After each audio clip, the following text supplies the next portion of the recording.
Hello everyone, I hope you are all doing well.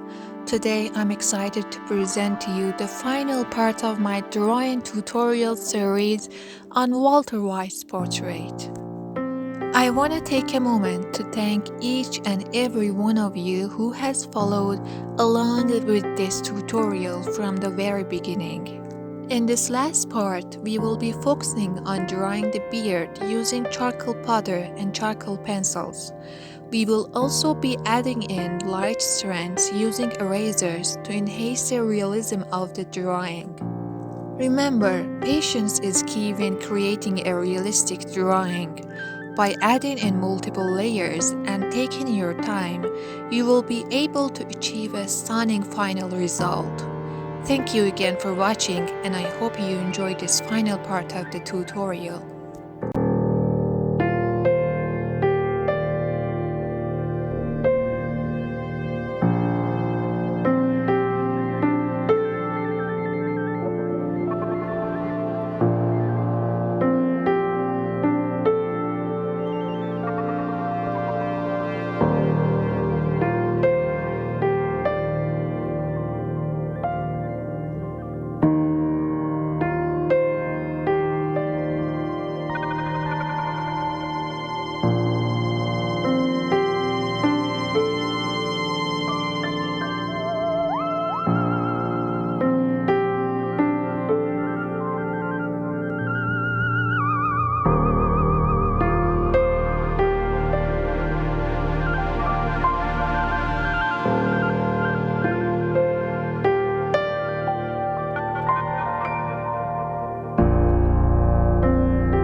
I want to highlight the importance of gradually adding darkness and shadows to your drawing.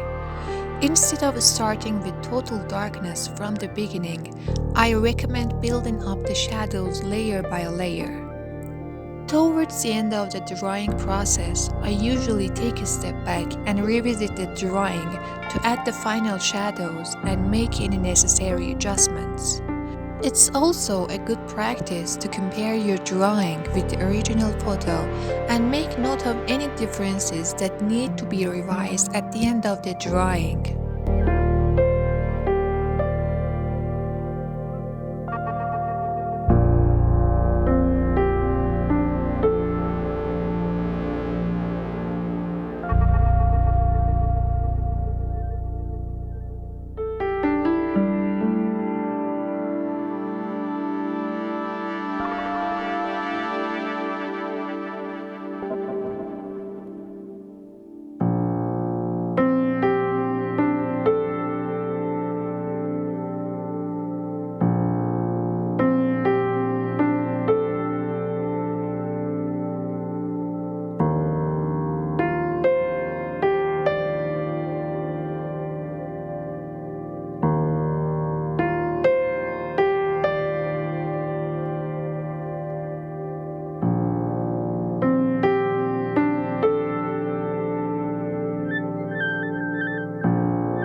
I want to express my gratitude to all of you who have been following along with this tutorial series. If you haven't had the chance to watch the previous parts, I encourage you to go back and watch them as well. Thank you for your continued support, and I hope you enjoyed this final part of the drawing tutorial.